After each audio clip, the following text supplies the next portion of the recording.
Muy buenas noches, amigos de Zona Geriátrica, el espacio del adulto mayor, transmitido por Radio Miraflores desde Lima, Perú.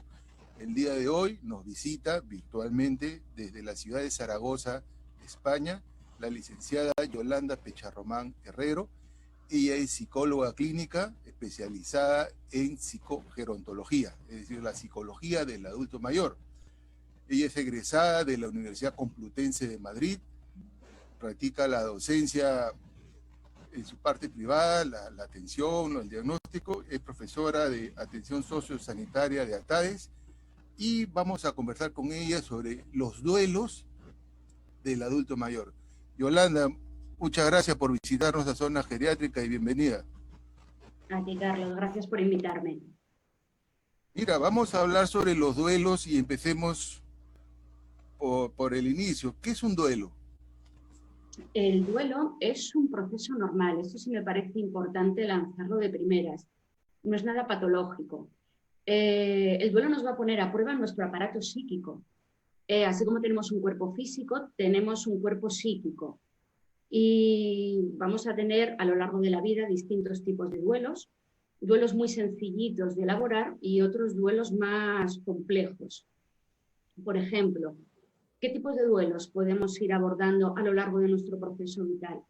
Pues desde los duelos sociales, que tienen que ver con una jubilación, tienen que ver con una emancipación, o el duelo migratorio, por ejemplo, las personas que cambian o migran de un país a otro, el desempleo, cuando uno pierde un estatus, por ejemplo, duelos afectivos, cuando uno rompe la pareja, la separación, el divorcio. Y quizá los más conocidos sean los duelos personales, ¿no? Que es la muerte de un ser querido. Pero también como duelo personal podemos elaborar la pérdida de salud, que le pasa mucho al adulto mayor, la pérdida de autonomía o la pérdida de proyectos, de sueños. Cuando te atraviesa la enfermedad hay determinadas cosas que uno ya no va a poder hacer. Esos proyectos, sueños vitales, también son duelos que uno tiene que atravesar y tiene que ir digiriendo. Y el aparato psíquico lo vamos a poner a prueba una y otra vez con estos duelos. Pero es algo normal, como el dormir, el comer, que ponemos a prueba otras funciones físicas, así con lo psíquico. Como lo acabas de mencionar, el duelo es la reacción a una pérdida, que puede ser cualquier tipo de pérdida, lo has dicho, puede ser, y lo has aclarado muy bien. Pero el adulto mayor, por su condición de adulto mayor, está más expuesto a estas pérdidas. Y lo has mencionado, la pérdida de la salud, pérdida del cónyuge, de los amigos, de los compañeros, pérdida del trabajo, y etcétera.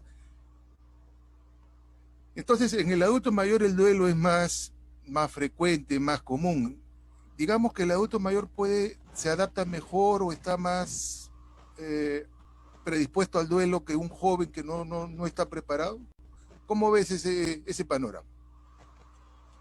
Como te decía, si comparamos un poco nuestro cuerpo físico con el aparato psíquico, claro, cuando llegamos a la vejez,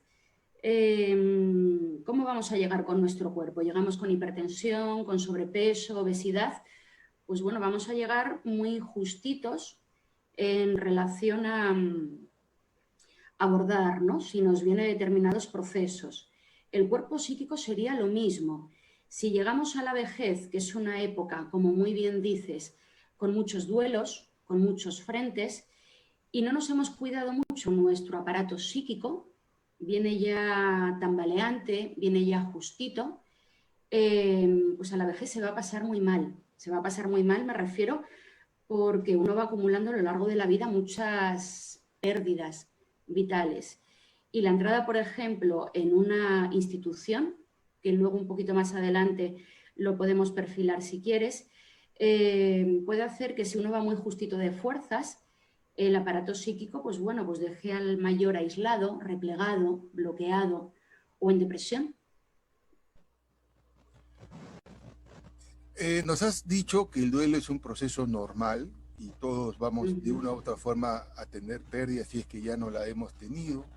Algunos ya perdimos a los abuelos, probablemente a los padres, quien no ha perdido un amigo, entonces uno pierde, pero cada duelo me parece que son individuales, no hay duelos iguales, cada uno lo asume dependiendo de sus circunstancias y personalidad. ¿Qué opinión nos mereces esto? Por ejemplo, te voy a lanzar, Carlos, en relación, estoy muy de acuerdo contigo, cada uno elabora su propio duelo, incluso dentro de una misma familia, cuando fallece la madre, el padre, cada hermano va a elaborar un duelo distinto, aunque sea dentro de la misma unidad familiar, porque ese padre o esa madre ha significado diferente para cada uno de los hijos. Entonces, cada uno de estos duelos, también el descartar que vamos a pasar, ¿no?, por un proceso muy emocional, donde va a haber distintas fases, se va a manejar la rabia, se va a manejar la culpa, se va a manejar primeros momentos también de no entender a nivel intelectual, ¿no?, lo que está pasando, el digerir, el aceptar la pérdida. Esa pérdida, que primero se entiende a nivel intelectual, luego hay que empezar a elaborarla a nivel emocional, que es lo que te decía de estas emociones. La gente que no está muy acostumbrada a conectar con lo emocional, va a haber momentos de ese duelo inicial que se va a sentir enloquecer. ¿Qué se puede un poco abordar con estas emociones? ¿Qué es lo que nos va a ayudar? El tiempo y nuestra capacidad de pensar. Trabajar un duelo de alguien muy cercano, la muerte de un ser querido, estamos hablando de años. Y en esos años la persona tiene que tener muy en pie su conexión, su capacidad de reflexionar, de pensar, de armar el legado, lo que fue esa persona para él, y conectarlo con sus sentimientos. Si esto no sucede, podemos encontrarnos duelos patológicos. Aparece la culpa. Recuerdo una paciente donde se sintió bastante angustiada porque no pudo despedirse de su padre. Sintió que tenía que haberle dado un abrazo y esa culpa la tenía a maltraer. No la dejaba avanzar en ese proceso del duelo. El duelo hay que transitarlo, hay que caminarlo. Ella muy inteligentemente lo resolvió a través del sueño. No sé si te ha pasado alguna vez, Carlos, soñar y eres consciente que estás soñando. Pues eso le pasó a esta paciente. Estaba soñando con su padre, fue consciente y aprovechó el recoveco de lo onírico para darle un abrazo. Y con ese sueño saldó esa parte, ese pellizco que tenía de culpa, y consiguió avanzar en ese duelo. Podemos encontrar adultos mayores que se quede un poco esa culpa pegada, ¿no?, enquistada, y no se avance como debiera, por ejemplo. Eso también es importante, la aceptación a nivel intelectual, pero luego la emocional, que es la que nos va a llevar más tiempo. Por eso también es muy importante, no sé cómo serán las cosas en Perú, pero aquí en España se tiende a veces, ¿no?, a medicalizar la depresión como parte del duelo. Hay una fase dentro del duelo que es la tristeza, la depresión. Esto es normal, no es una depresión como enfermedad. Es una depresión que conecta con la tristeza, con el llanto, con la pérdida de la persona que ya no está, o de un proyecto que no va a poder ser, o de una pérdida de estatus, como hablábamos antes. Entonces, la medicación sí es importante cuando hay una parte de ansiedad inicial, hay un insomnio, hay una angustia, pues puede ser muy útil, ¿no?, la medicación, pero ya no es tan útil la medicación que ayuda con la depresión, porque como hemos dicho, esa depresión es normal y vamos a tener vamos a necesitar muy mucho la capacidad de pensar para transitar los duelos. Si la medicación nos embota el pensamiento, nos puede llegar a enquistar, ¿no?, también ese avance de duelo. Por eso también el adulto mayor muchas veces puede tener esa capacidad de pensar embotada y le resta proceso. Completamente de acuerdo contigo. Yo pienso de que yo aprendí de un maestro, un profesor mío, que nos decía que en estos casos el mejor antidepresivo es llorar, porque es una reacción normal. O sea, hombre, si tú tienes la pérdida de un ser querido, tienes que llorar. Eso es lo más normal. Lo raro sería que no llores, aunque hay casos de personas que no lloran. Ahora, hemos hablado de lo que es el duelo normal, que como una reacción a la pérdida, pero también mencionaste el duelo patológico, y yo quisiera que nos aclares, ¿cuándo ya hablamos de un duelo patológico? Porque el duelo patológico sí tiene que ser derivado al psicólogo, al psiquiatra o al geriatra, depende, porque lo otro es normal que llore, pues es lo más natural. ¿Cuándo podemos decir que estamos hablando de un duelo patológico? Cuando va pasando el tiempo y los síntomas que pueda tener, o bueno,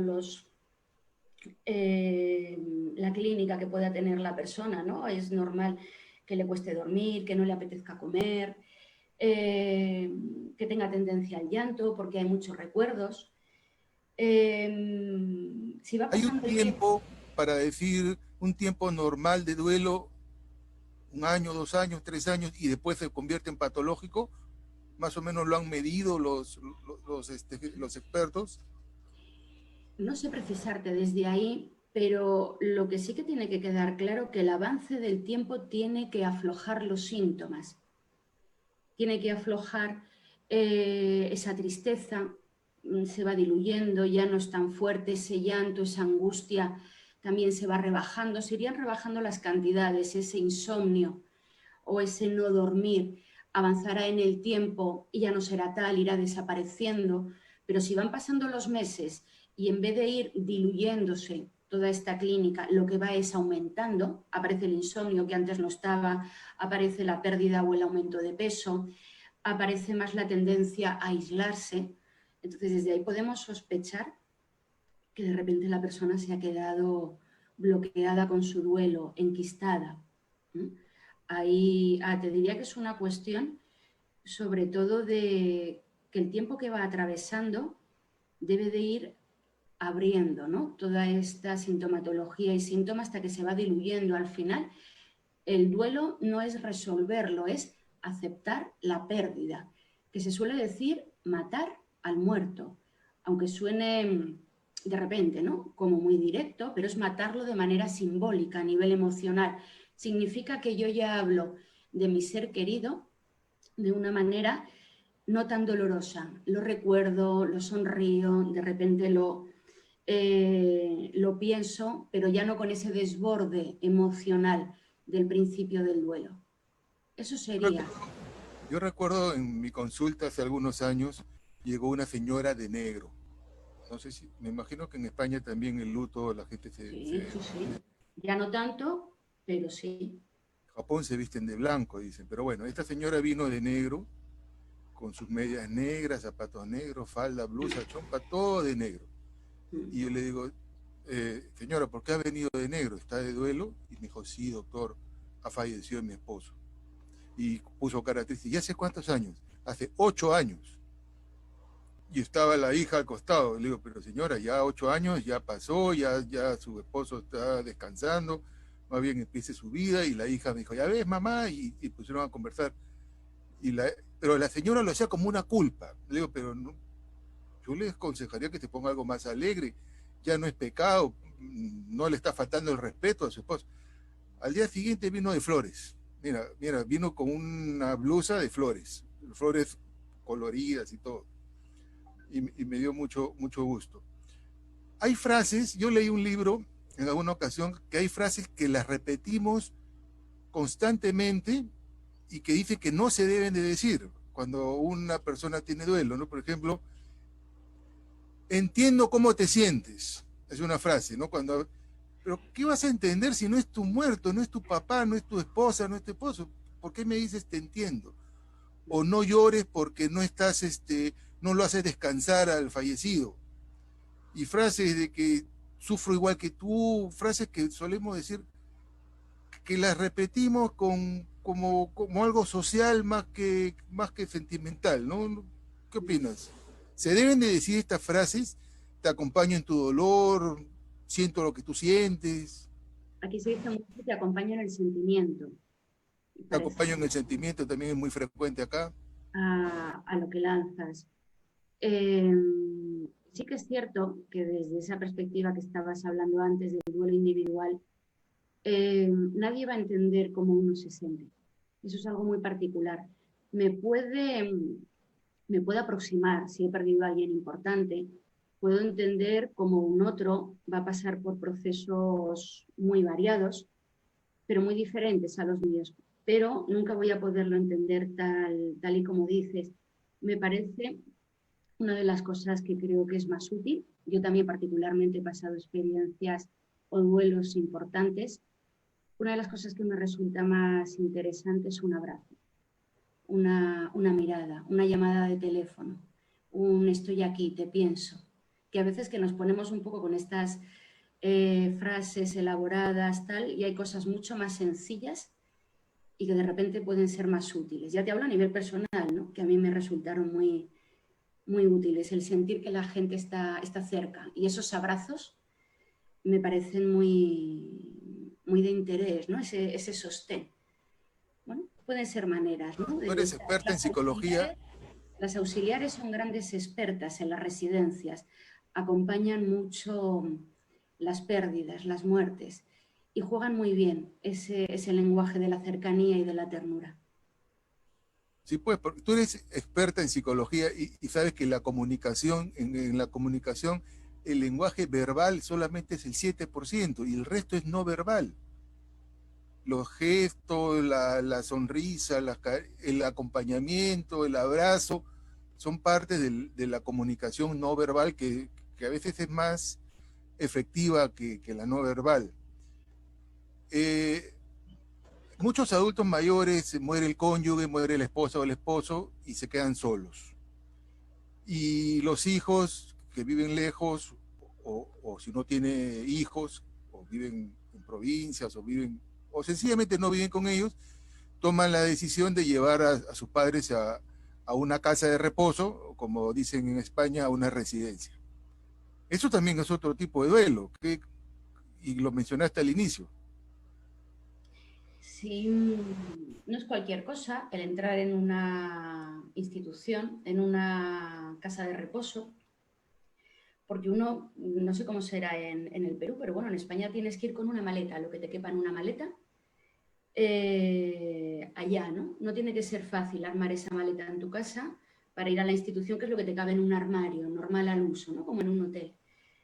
Entonces, es una desconexión ya de lo comunitario para introducirse en una institución donde tú estás acostumbrado a tu colchón, a tu cómoda, a tu vecino, a estar compartiendo habitación, el vecino ronca o no ronca, eres un número más dentro de la institución, ya no eres don fulanito o doña menganita. Y ese es un duelo importante, se necesita una adaptación en relación a un par de meses aproximadamente para hacerse con lo institucional. Además, cuando te voy a contar un ejemplo, en la institución, en las residencias, hay tres cosas que conectan bastante desde mi experiencia con los duelos. Uno es la comida, otra es la lencería, la ropa que se pierde, y la última son los lugares. Por ejemplo, los lugares. En España... Yolanda, un favor, acércate un poquito más a la cámara, porque no te escucha. Gracias. En relación, ¿no? Por ejemplo, a esto último, a los lugares. Os pongo un ejemplo. Festividad de Navidad, viene un conjunto de música y van bajando las usuarias, los usuarios, y se tiende mucho a reservar el lugar. Hay sillones, hay zonas donde no hay ningún cartel, pero se sabe que es de fulanito o menganito. Si a uno se le ocurre sentarse en ese lugar, bueno, pues te puede dar lugar a que la persona te dé un bocinazo, un grito, y lo que yo presencié en ese momento, de ese lugar que se ocupó y no se debía, una pelea de abanicos entre dos señoras ya hechas y derechas, dos octogenarias. Claro, en un principio desde fuera dices, bueno, parecen como dos niñas a su edad, ¿no? Dándose de abanicazos por una silla, que te levantes, que no, que esto es de mi compañera, pero si es que ya me he sentado y ahora con el andador, ¿qué hago? Bueno, pues ahí descargaron su rabia.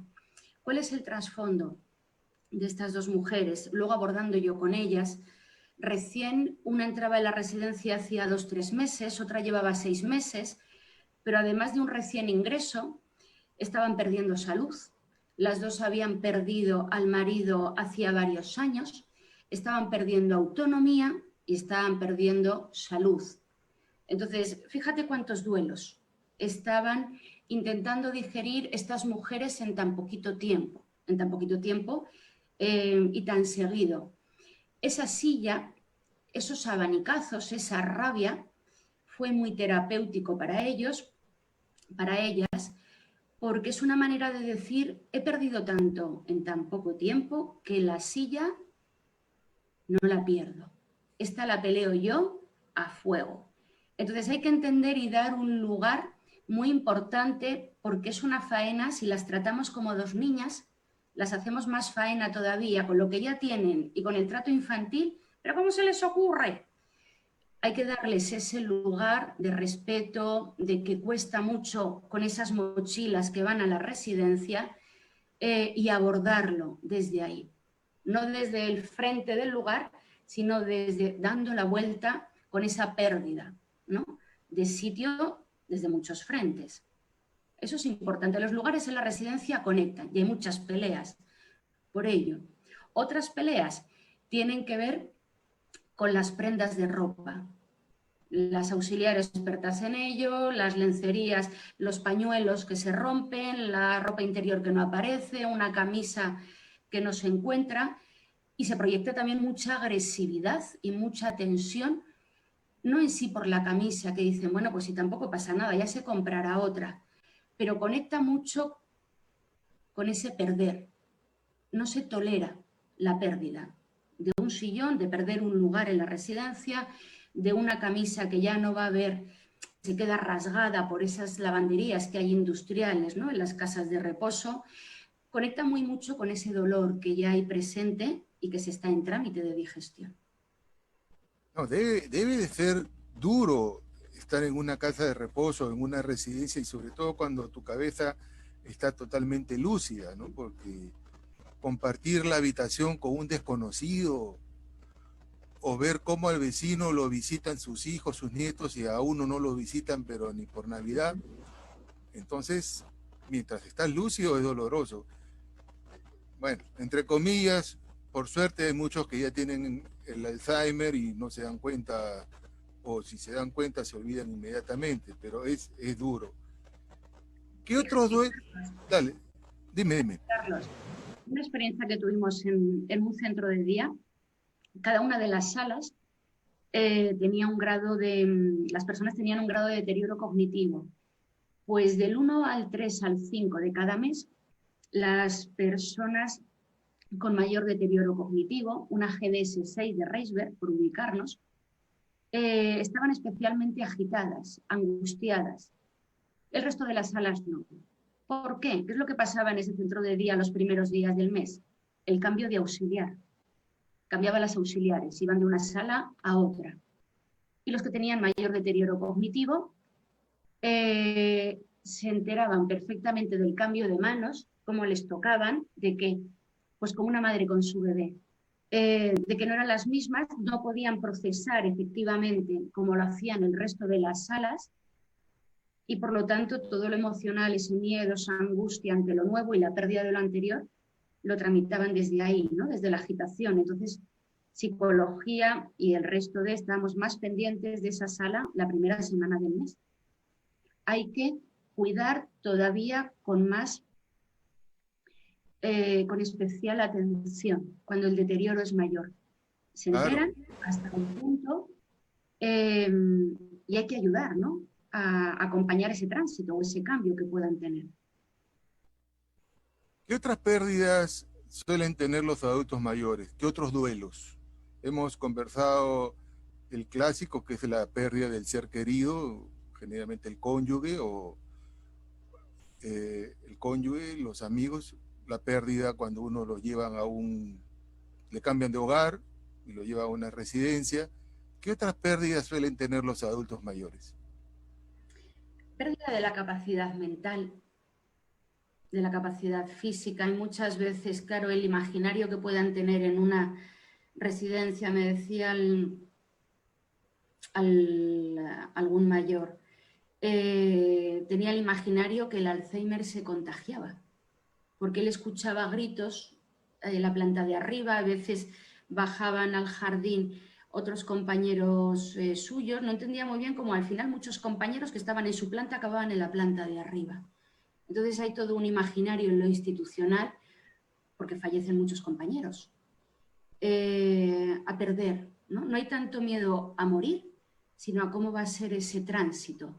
Ese también es un miedo muy palpable. La residencia, la muerte está en todos los sitios. Se hace un humor muy particular y transita desde muchas maneras. Me parece fundamental poder abordarlo, acompañarlo y dar un espacio a poder hablar de estas cosas cuando se necesitan, más que a poner chupetes, a tapar. Pero ¿cómo vas a hablar papá o mamá o de la muerte? Si a lo mejor me muero yo antes, bueno, vete tú a saber, ¿no? Pero si la persona está necesitada, está angustiada, ¿no? Pues porque ha vivido muchos duelos recién en la residencia con compañeros o porque lleva lo suyo, es muy interesante que la persona mayor pueda hablar, pueda expresar en palabras qué es lo que le asusta de ese proceso, ¿no? De esos duelos que él está experimentando. Lo que decíamos al principio, la importancia de poder pensar los duelos, no taparlos, no taponarlos, porque entonces se quedan enquistados. Ahora, ¿se puede hablar de duelos anticipatorios? Por ejemplo, nos ha dado un dato de cuando uno va perdiendo la salud, ¿no? Uno ya no sabe, pero cuando el cónyuge, el ser querido, ya le diagnostican un cáncer y que por mala suerte está avanzado. Entonces, uno sabe que ese familiar en cualquier momento se va a ir. No ahora ni mañana, pero en cualquier momento. Entonces, ¿se puede ya ir adaptándose a un duelo anticipatorio? Ya hay un inicio, ¿no? Un inicio de entender a nivel intelectual, ¿no? Que la persona se va a ir. Hablábamos al principio que hay como dos partes, ¿no? Una cosa es entender que la persona se va a este proceso y otro, que ese no lo podemos anticipar, es cuando la persona ya se fue a nivel emocional, que ese proceso es más largo. Ya no está esa persona y esto me va a generar muchos sentimientos, muchas sensaciones de culpa, de rabia, de tristeza. Ese no lo vamos a poder anticipar, pero el intelectual de ir haciéndonos a la idea de que la persona va a fallecer, sí, y nos va a abrir otros muchos aspectos. Teníamos dos señoras, dos hermanas, toda la vida juntas, una creo recordar de 85 años y otra de 92, y la hermana menor, bueno, pues estaba presenciando los últimos momentos de su hermana mayor. Ella ya lo tenía aceptado, que ella se iba a morir. Ese sufrimiento pues había que acompañarlo porque es un sufrimiento inevitable, ¿no? Pero ella tenía otro sufrimiento que le dolía más, que era el que se iba a quedar sola. Y ese otro sufrimiento hay que escuchárselo, ¿no? Toda la vida con ella y ahora de repente en la residencia sola y sola. Bueno, claro, no te preocupes, aquí que somos tu familia vas a estar muy rodeado. Uno puede estar muy rodeado de gente y sentirse muy solo. Que este también es un tema, ¿no? Muy a abordar en el adulto mayor o en la persona mayor, la soledad, que tambalea bastante. Bueno, pues ese era realmente su miedo. Ella ya con sus años tenía aceptado, ¿no? El tema de la muerte de la hermana, pero no su soledad y cómo se iba a enfrentar a ella. Claro, porque no es lo mismo perder a un amigo que ves una vez cada 6 meses, cada 2 meses, que al hermano con quien vives y estás todo el tiempo con él, y sobre todo en este caso de estas dos señoras que se acompañaban. Yo recuerdo un paciente mío que tenía casi 100 años, 99 años, un arquitecto, y me enseña una hoja y me dice, esta es la promoción de la Universidad de Ingeniería, donde yo estudié arquitectura, y acá en esta hoja está el arquitecto Belaunde, que fue presidente del Perú y ha sido mi compañero de clases. Y me dice, y mire doctor, y lo interesante es que al lado del nombre de al lado de cada nombre había una cruz, porque ya habían fallecido, pero él lo tomaba muy natural, pero es personas que no ve nunca, ¿no? Me dice, faltan dos y ya completamos la promoción, me dijo, como una broma, como una cosa que no, para el reencuentro, algo así me dijo, faltan dos para el reencuentro. él y otro caballero, otro arquitecto que también tendrían la misma edad. Pero no es lo mismo tu caso de estas dos señoras que convivían juntas y que sabía que si se moría una, la otra se iba a quedar sola, ¿no? Entonces, por eso que el duelo es, como bien lo has dicho, cada uno lleva su duelo, cada uno lo lleva de diferente forma, y tampoco hay un duelo mejor que otro, ¿no? El que llora más no es porque sea mejor hijo que el que llora menos. No, es que hay gente que dice, ¿cómo es posible que bailes si tu mamá se ha muerto hace un mes? Yo he escuchado esa expresión. O cómo es posible que ya no uses el duelo, el luto. Bueno, acá también se está usando muy poco, ya no se usa como antes, y en provincia se usa como una banda en el brazo que le llaman el crespón. No sé si en España se usa. Sí, el crespón. Bueno, Hay ¿y qué otros tipos de duelos tenemos en adultos mayores? Salud. no mucho más diferentes a los que pueda tener otra persona, salvo el institucional, y efectivamente la pérdida de autonomía de la salud a la vez. Autonomía, ¿no? Ese es un problema. Cuando una persona ha sido totalmente independiente, ha sido válido y empieza a pedir favores para que lo trasladen, lo lleven al baño, lo vistan, lo bañen, esa pérdida de autonomía también es motivo de un duelo. Qué bonita charla la de hoy, porque a veces la gente tiene el concepto de que duelo significa la pérdida de un ser querido, pero no solamente la pérdida de un ser querido, hemos visto que es pérdida de la salud, pérdida de la función, pérdida del hogar, y etcétera, ¿no? De un estatus, de una clase social que yo tenía y que en lo institucional lo voy perdiendo, sí. Pérdida de proyectos y de ilusiones que no en una pareja. Por ejemplo, se me ocurre, ¿no?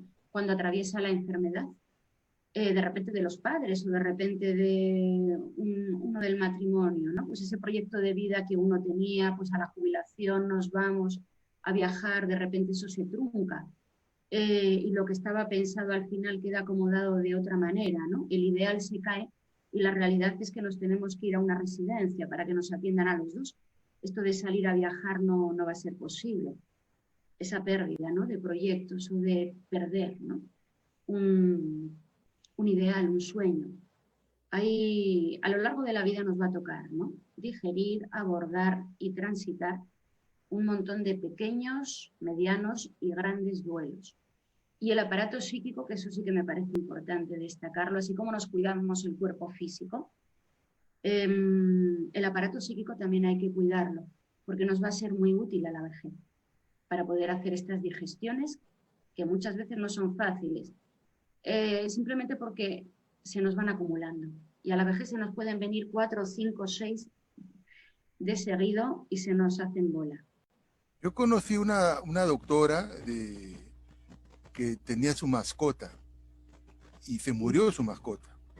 Y ella entró en duelo y depresión, tanto así que tuvieron que darle descanso médico por depresión, porque se deprimió la doctora por su mascota.